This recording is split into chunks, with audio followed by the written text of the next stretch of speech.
दोस्तों स्वागत आप सभी का उत्तर प्रदेश समेत देश और दुनिया की खास खबर में। आइए जानते हैं किन राज्यों में स्कूल को बंद कर दिया गया है भीषण गर्मी के कारण और संबित पात्रा के किस बयान की वजह से अब उनको माफी भी मांगनी पड़ी है। आइए जानते हैं कि शादी में स्मोक वाला पान खाने से 12 साल की बच्ची के पेट में छेद हो गया, इसकी क्या वजह रही है और क्या सावधानी बरतनी चाहिए। आइए जानते हैं कि किसान निधि का पैसा आपको कब मिलेगा। बने रहिएगा दोस्तों आप हमारे साथ, क्योंकि राशन कार्ड धारकों के लिए एक अच्छी खबर हम लेकर आए हैं। इस वीडियो को अंत तक देखिएगा। वीडियो पसंद आए तो लाइक करिएगा, कहां से वीडियो को देखे हैं कमेंट करिएगा। तो चलिए शुरू करते हैं।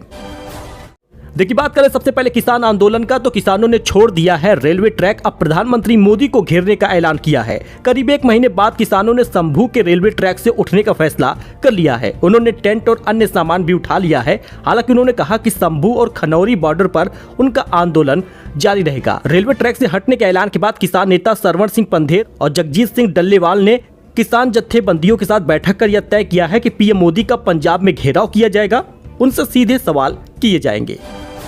तो गोल्ड सिल्वर प्राइस के बारे में जान जाइए, क्योंकि बढ़ गया है सोने का भाव। 76,000 के पास पहुंच गया सोना। चांदी ने भी मारी है भारी उछाल। आइए जानते हैं सोना चांदी के पूरे रेट। दोस्तों 22 कैरेट 10 ग्राम का सोना 69,060 रुपए का मिलेगा और 24 कैरेट वाला सोना 75,320 रुपए का मिलेगा। यानी लगातार कीमत बढ़ती जा रही है। मार्केट एक्सपर्ट का कहना है कि आने वाले दिनों में सोने की कीमत में बहुत उछाल आने वाला है। अब लखनऊ में 22 कैरेट और 24 कैरेट सोने का दाम आप यहां पर देख सकते हैं। गाजियाबाद में सोने का रेट देख लीजिए। 24 कैरेट वाला सोना 75,320 का मिलेगा। नोएडा में भी लगभग 75,320 का ही है। आगरा में 75,320 का भी मिलेगा। बात करें 1 किलो चांदी का, तो 96,000 के पास पहुंच गई थी चांदी। अब 96,500 का मिलेगा। वहीं हांगकांग और सिंगापुर में भारतीय मसालों पर बैन नहीं होने का दावा किया गया है। एमडीएच के सभी सैंपल मानक के अनुसार है। एवरेस्ट के कुछ नमूनों में कीटनाशक ज्यादा है। जी हां, भारत सरकार के सूत्रों ने दावा किया है कि सिंगापुर और हांगकांग में किसी भारतीय मसालों पर बैन नहीं है। जी हां, मीडिया रिपोर्ट को खारिज करते हुए कहा गया है कि पॉपुलर मसाला ब्रांड एमडीएच और एवरेस्ट के प्रोडक्ट के सिर्फ कुछ ही बैच को रिजेक्ट किया गया था। न्यूज एजेंसी पीटीआई के मुताबिक एक अधिकारी ने बताया कि भारत सरकार ने इन दोनों कंपनियों पर सैंपल की जाँच की है। फिलहाल केंद्र सरकार ने एवरेस्ट को अपने प्रोडक्ट में सुधार करने को भी कहा है। फिलहाल हांगकांग और सिंगापुर में भारतीय मसालों पर बैन नहीं है, ऐसा दावा किया गया है। तो बीजेपी नेता संबित पात्रा बोले, भगवान जगन्नाथ मोदी के भक्त। बाद में कहा गलती हो गई, 3 दिन उपवास रखकर पश्चाताप करूंगा। पुरी से चुनाव लड़ रहे हैं। जी हां दोस्तों, ओडिशा के पुरी लोकसभा सीट पर भाजपा उम्मीदवार संबित पात्रा भगवान जगन्नाथ पर बयान देकर विवादों में घिर गए हैं। संबित पात्रा ने सोमवार 20 मई को एक मीडिया चैनल से बातचीत के दौरान कह दिया कि भगवान जगन्नाथ प्रधानमंत्री नरेंद्र मोदी के भक्त हैं। हालांकि उन्होंने अपनी गलती मानी और 1 बजे सोशल मीडिया एक्स पर अपना वीडियो जारी किया। उन्होंने कहा कि महाप्रभु जगन्नाथ को लेकर मुझसे जो भूल हुई उसको लेकर मेरा मन दुखी है। मैं जगन्नाथ जी के चरणों में शीश झुकाकर माफी मांगता हूँ। मैं अपनी गलती को सुधारने और पश्चाताप के लिए अगले 3 दिन उपवास करूंगा। वही आदि विश्वेश्वर पूजा पाठ और राम भोग पर 23 मई को होगी सुनवाई। ज्ञानवापी केस में अंजुमन इंतजामिया की ओर से वाद को पोषणीयता खारिज कर दी गई है। सुनेंगे दलीलें। सिविल जज सीनियर डिवीजन हितेश अग्रवाल की अदालत ज्ञानवापी परिसर स्थित आदि विश्वेश्वर के पूजा पाठ और राम भोग के लिए दाखिल अर्जेंट वाद की पोषणीयता पर सोमवार को सुनवाई नहीं हो सकी। अब कोर्ट इस मामले में 23 मई को सुनवाई करेगा। 23 मई को दोनों पक्षों की जिरह सुनेगी। तो ब्याज पर रकम देकर करोड़पति बने जूता कारोबारी। आगरा में पर्ची से चलता था पूरा धंधा। 20 से ज्यादा व्यापारी आईटी के रडार पर है। जी दोस्तों, शनिवार से शुरू हुई रेड मंगलवार तक चलती रही। इस रेड में आगरा में चल रही पर्ची का कारोबार सामने आया। सबसे ज्यादा कैश रखने वाला हर मिलाप ट्रेडर्स के मालिक रामनाथ डंग आगरा के जूता कारोबारों में पर्ची सिस्टम के बड़े खिलाड़ी है। रामनाथ जूता कारोबार में आने से पहले साधारण व्यक्ति थे। आटा चक्की से शुरुआत कर 20 साल में करोड़ों के मालिक बन गए। अब इस सवाल को लेकर इनकम टैक्स की टीम जांच भी कर रही है। दोस्तों आपको बता दें, आगरा के इतिहास में सबसे बड़ी कैश रिकवरी हुई है। 60 घंटे 100 अधिकारी 56 करोड़ रुपए, जहां हाथ मारा नोट बरसने लगे। जी हां, आगरा में 3 जूता कारोबारियों के 14 ठिकानों पर इनकम टैक्स की रेड 60 घंटे से ज्यादा जारी रही। इस रेड में आगरा के इतिहास में सबसे बड़ी कैश रिकवरी हुई है। इनकम टैक्स अधिकारियों को भी उम्मीद नहीं थी कि उन्हें नोटों का पहाड़ देखने को मिलेगा। तो यूपी के 17 शहरों में बारिश का अलर्ट है। 35 शहरों में हीट वेव। आगरा का पारा 47 पार। 14 साल बाद कानपुर की रातें सबसे गर्म। यूपी में भीषण गर्मी का कहर जारी है। सोमवार को आगरा प्रदेश का सबसे गर्म शहर रहा है। मंगलवार को भी भीषण गर्मी से लोग परेशान रहे। मौसम विभाग ने प्री मानसून बारिश का अलर्ट जारी किया है। पूर्वी यूपी के 17 जिलों में गरज चमक के साथ बारिश होगी। तेज हवाएं भी चलेंगी। इसके अलावा आगरा अलीगढ़ में रातें बेहद गर्म होने के साथ ही रेड अलर्ट जारी किया गया है। प्रदेश का औसतन तापमान 41 डिग्री रहने वाला है। आपको बता दें दोस्तों, पूर्वी यूपी के 17 17 जिलों में बारिश के आसार है। आप यहाँ पे अपने जिले का नाम देख सकते हैं, जिसमें बहराइच, श्रावस्ती, बलरामपुर, गोंडा, सिद्धार्थनगर, बस्ती, मऊ, देवरिया, बलिया, कुशीनगर, गोरखपुर, महराजगंज, संतकबीरनगर, अंबेडकर नगर, अयोध्या ऐसे तमाम जिले हैं जहां पर बारिश के आसार है। तो रायबरेली में नाराज वोटर के बीच पहुंच गए राहुल गांधी। कौशाम्बी में बूथ से हटाए गए सारे कर्मचारी। यूपी में 5वें फेज में 57% वोटिंग हुई है। दोस्तों, यूपी में 5वें चरण का मतदान खत्म हुआ। 14 लोकसभा सीटों पर 57% वोटिंग हुई। सबसे ज्यादा बाराबंकी में 66% और गोंडा में सबसे कम 51% वोटिंग हुई है। राहुल गांधी दिन भर घूमते रहे। एक बूथ पर सीसीटीवी नहीं होने पर नाराजगी भी जताई है। चुनाव बाद सड़क निर्माण कराने का आश्वासन मिलने के बाद ग्रामीण माने और वोटिंग की है।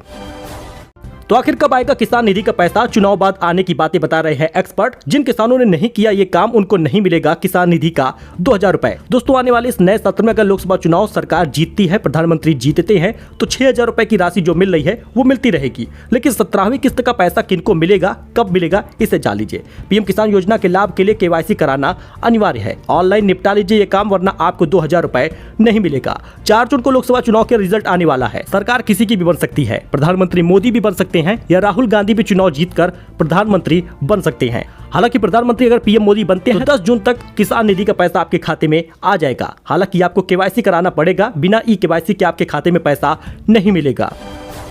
तो फ्री राशन स्कीम पर एक बड़ा अपडेट आ गया है। अगर आप एक राशन कार्ड धारक हैं तो आपके लिए एक अच्छी खबर है। अब नहीं बटेगा बाजरा, कोटे पर मिलेगा केवल गेहूं और चावल। उत्तर प्रदेश के किसी भी जिले में अब बाजरा का वितरण नहीं होगा। सरकारी राशन की दुकानों पर मई माह में राशन में बाजरा नहीं दिया जा रहा, बल्कि गेहूं और चावल ही लाभार्थियों को दिया जाएगा। इस आदेश से राशन कार्ड धारकों ने थोड़ी राहत की सांस ली है, क्योंकि बाजरा का सेवन गर्मी में किया भी नहीं जाता और कम मात्रा होने से बाजरा मिलने से पिसाना मुश्किल था। फिलहाल इसकी वजह से गेहूं भी कम मिल रहा था। अब आपको जून से 1 यूनिट पर 3 किलो गेहूं और 2 किलो चावल मिलेगा। लेकिन अभी तक रास्ता साफ नहीं हुआ। गेहूं की पैदावार इस बार भी ज्यादा हुई है, लेकिन सरकार ने अभी तक कोई फैसला नहीं किया। लोकसभा चुनाव के कारण आने वाले समय में आपको ये बड़ा लाभ मिल सकता है। 4 जून को रिजल्ट आने वाला है लोकसभा चुनाव का और धड़ल्ले से फैसला हो सकता है। और राशन वितरण जून में लगभग 10 तारीख के बाद ही होगा। यही कारण है कि इस बार 1 यूनिट पर गेहूं के कोटे को बढ़ाया जाएगा। 3 किलो गेहूं मिलेगा।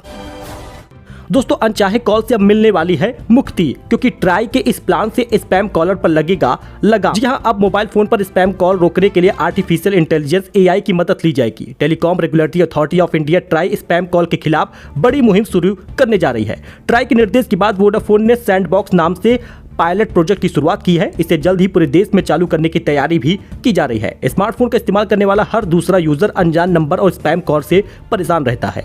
कई बार ड्राइविंग व जरूरी मीटिंग में भी फोन बजने लगते हैं। कॉल अटेंड करने पर पता चलता है कि कॉलर स्पैम का था। अब इस तरह के अनचाहे कॉल स्वतः ब्लॉक हो जाएंगे। तो शादी में स्मोक वाला पान खाने से 12 साल की बच्ची के पेट में छेद हो गया। ऑपरेशन में काटना पड़ा पेट का बड़ा हिस्सा। जरा इस खबर को आप ध्यान से सुनिएगा, उसको शेयर भी करिएगा, क्योंकि शादियों में ट्रेंडी व्यंजन आजकल कोई नई बात नहीं है। एक तरह से लोगों में मान्यता है कि जिस शादी में जितना ज्यादा आइटम होगा, व्यंजन होगा खाने का, वो शादी उतनी ही ज्यादा शानदार होगी। हालांकि कई बार ये स्वादिष्ट और आकर्षक दिखने वाला व्यंजन हमारी जिंदगी के लिए खतरे बन जाते हैं।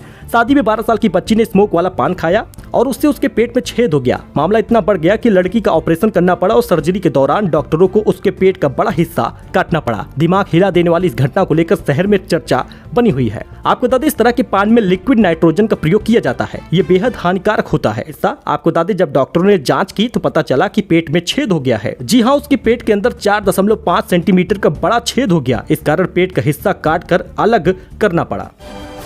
वहीं दिल्ली फरीदाबाद रोड पर सफर होगा मुश्किल। 2 महीने बंद रहेगा सरिता विहार फ्लाईओवर। राजधानी दिल्ली में मथुरा रोड स्थित सरिता विहार फ्लाईओवर पर मरम्मत कार्य 10 जून से शुरू होगा। इसके चलते 60 दिनों के लिए 4 अलग अलग चरणों में फ्लाईओवर के हिस्सों को बंद किया गया है। दोस्तों, EMI चूकने पर रिन्यू नहीं होगा गोल्ड लोन। डिफॉल्टरों से पूरी रकम वसूलने के निर्देश दिए गए हैं। इमरजेंसी में गोल्ड लोन बहुत आसानी से मिल जाता है। गोल्ड लोन लेने के लिए बहुत ज्यादा दस्तावेजी साक्ष्यों की जरूरत भी नहीं पड़ती। लेकिन सोना इस साल अब तक का 17% से भी ज्यादा का महंगा हो चुका है। ऐसे में एक खबर के मुताबिक बैंकों ने सभी शाखाओं में किस्त न चुकाने वाले लोगों के गोल्ड लोन को रिन्यू न कराने के लिए कहा है। बैंकों ने शाखाओं को निर्देश दिया है कि वे गोल्ड लोन लेने वाले ग्राहकों से लोन की रकम चुकाने और लोन को बंद करने को कहें, न कि उससे रिन्यू कराने को। हालांकि ग्राहक लोन अकाउंट को एक बार बंद कराने के बाद फिर से नया लोन ले सकता है। तो दोस्तों, भीषण गर्मी में पढ़ाई पर असर पड़ रहा है। इन राज्यों में भी अभी से ही बंद रहेंगे स्कूल। देख लीजिए पूरी लिस्ट, कहां पर बंद है स्कूल। मीडिया रिपोर्ट के अनुसार उत्तर प्रदेश से लेकर मध्य प्रदेश और हरियाणा समेत कई राज्यों में लू के चलते स्कूलों पर ताला लगा हुआ है। यूपी में बेसिक एजुकेशन डिपार्टमेंट ने सभी प्राथमिक स्कूलों में 20 मई से 20 जून तक छुट्टियों का ऐलान किया है। दिल्ली एनसीआर के नोएडा, ग्रेटर नोएडा, गाजियाबाद में कुछ स्कूल तो 18 जून को खुलेंगे और कुछ जून के अंतिम या जुलाई के पहले सप्ताह में शुरू होंगे। यानी जो प्राइवेट स्कूल है वो तो 20 मई से बंद हो गया है और 1 जुलाई को सीधे खुलेगा, और जो सरकारी स्कूल उत्तर प्रदेश में है वो 20 जून को खुलेगा। पंजाब सरकार ने 21 मई से 30 जून तक सभी शिक्षण संस्थानों को बंद करने का फैसला किया है। इसकी वजह लू और तेज गर्मी है। हरियाणा में 1 जून से 30 जून तक सभी सरकारी और निजी स्कूल बंद रहेंगे। साथ ही सरकार ने 18 मई से 31 मई तक स्कूलों का समय बदलने का फैसला भी किया था। दिल्ली में 11 मई से ही गर्मियों की छुट्टियां शुरू हो चुकी हैं, 30 जून तक जारी रहेंगी। यानी दिल्ली हुआ, हरियाणा हुआ, गाजियाबाद हुआ, साथ ही उत्तर प्रदेश हुआ या मध्य प्रदेश हुआ, हर जगह पर लगभग जून तक तो छुट्टी रहेगी। अब सीधे जुलाई से स्कूल खुलेगा। दोस्तों, ये कुछ अपडेट था, नई जानकारी थी। आई होप कि आपको ये पसंद आया होगा। आपसे एक रिक्वेस्ट है कि वीडियो को लाइक करके जाइएगा। वीडियो पे बहुत कम लाइक होता है, डिमोटिवेशन हो जाता है। आपके लिए मेहनत करके वीडियो बनाते हैं, बस आपसे एक ही चीज मांग रहे हैं, वीडियो को लाइक कर दे, कमेंट कर दे। दोस्तों, मिलते हैं नई अपडेट में नई जानकारी के साथ। धन्यवाद।